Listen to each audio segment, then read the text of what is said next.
best project, right?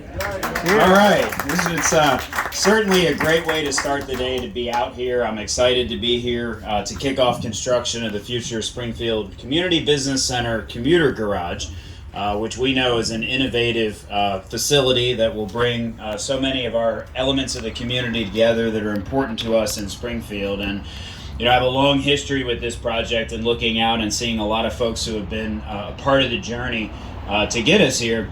I remember first working on this as Lee District Supervisor, and we had many community meetings on this, and I know some of the people here were in those community meetings. Some were even very outspoken in those community meetings, which is good, because what it did is result in a much better project that really walked a tightrope between a lot of community competing needs, both slug users of slugs, but also people who want to ride buses, people who want to use transit, folks who want to come to the facility for community gatherings, people who want to celebrate the arts and improve the image and the gateway to Central Springfield, people who want to just simply ride share. All of those things were important, and we wanted to make sure we could accommodate all of them in this project. As you all know, this is a over $58 million investment in Central Springfield, fully funded by the Federal Transit Agency, Congestion Mitigation, Air Quality Improvement Program, and the Federal Highway Administration, and the Fairfax County Commercial and Industrial Tax. And so a lion's share of this is federal funding, but of course there's local dollars invested in everything we do in Fairfax County. I want to take a minute to recognize a special guest who's with us today, who I met earlier a few moments ago, who's very familiar with the role this location's played in many people's lives in the area as one of the first slugging locations in Northern Virginia. And that is Patricia Needham. Patricia, wave your hand. Where does she go? Right over there.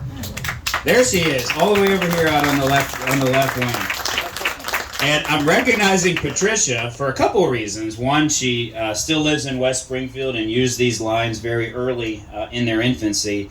But also, she's the mother of Carrie Needham, who is our Deputy Director of Fairfax County Department of Public Works and Environmental Services, who also grew up in West Springfield. And so prior to the implementation of HOV lanes, her husband operated a carpool with his coworkers from their residence in the late 1960s and 70s.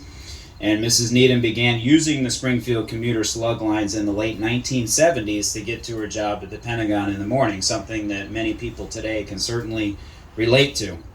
And before this groundbreaking officially began, we were chatting about the history of this area, and I'd be remiss if I didn't say this is personal for me as well, because I remember when I was first elected Lee District Supervisor, we inherited a challenge on this corridor, and the challenge was we had a row on both sides of this street of vacant, boarded-up buildings as you entered Springfield.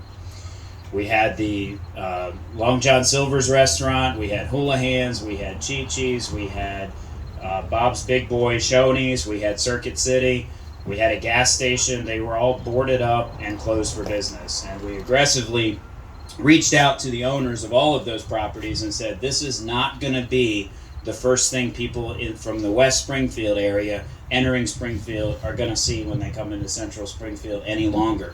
And here we stand today, where all of those boarded up buildings have been demolished, been put back to good use, and in particular in this facility, really giving back to the community.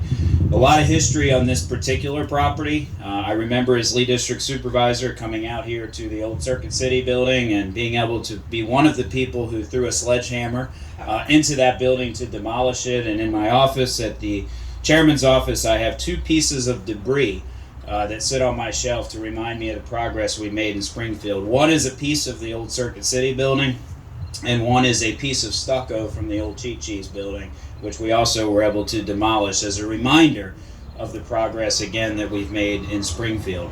As a child, I came to this site because it used to be a movie theater. For those of you who have been around the area long enough, you remember that it was the Springfield Rocking Chair Movie Theater, and when I was a kid, it's where I came to see Star Wars for the first time. It's a long time ago. And then later, as I mentioned, turned into a Circuit City, where I remember coming with my family to buy the first beta tape player our family ever had. And so a lot of history on this site, some of it comical, but what we're here today is to celebrate a very serious investment and improvement in Springfield, and most importantly, the county's way of working with the federal government to make sure we move people. In transportation, we talk so much about roads or transit or rail, but really what we need to be focused on is moving people. And in this facility, we can move people in so many different ways and take advantage of the express lanes, but also take advantage of emerging growth in bus transit in the area. I want to thank a few other folks who got us here today. Representatives from WDG, Gordon Engineering, and Walker Consultants, GHT, as well as the Manhattan Construction Company. Those are the folks who are out here who helped design and will be out here constructing this facility. And as we say at all of these groundbreakings, we really salute the men and women who literally will be out here physically building these facilities. It's hard work, it's important investments in our community, and it's important partnerships we in the public sector have with the private sector. I also want to thank our outstanding and always hardworking county team, especially those from the Department of Public Works and Environmental Services and the Department of Transportation. I mentioned Carrie Needham earlier. We also have Tom Bashadny, Director of the Department of Transportation, with us today. And it's our DPWES and DOT folks working hard every day to make complex projects like this a reality. These are not ever easy. Take hundreds, if not thousands of hours of input and work and tweaks to make these work for the community, and they've all done a lot for this project. Finally, I want to thank the community. Particularly the Springfield Civic Association, the Greater Springfield Chamber of Commerce, and the slugging community, who was very actively engaged in this project.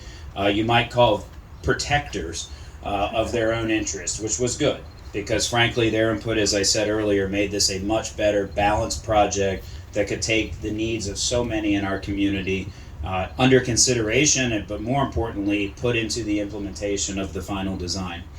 And so again, this is a really exciting day. When this project is done, you'll see not only a parking structure, but as I mentioned before, community activities out here. You'll see artwork, you'll see a pedestrian bridge across to the other side of the road, which we've needed here for a long time. And not just a pedestrian bridge, but one that is adorned with artwork, welcoming you to Springfield and being proud of the progress and investments that we're making in this community. And so thank you again for being here.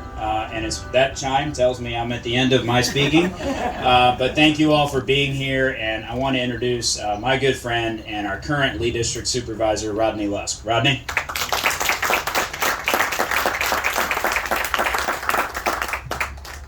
Good morning, everyone. I'm very delighted to be here, and I will say welcome to Lee District. I'm extremely fortunate to be a part of this event, and I want to say I'm the beneficiary of some very extensive work that was done by Chairman McKay when he was Lee District Supervisor. So thank you for making this project the great project that it is here today. I'm so proud to be here to celebrate the groundbreaking of this very innovative facility.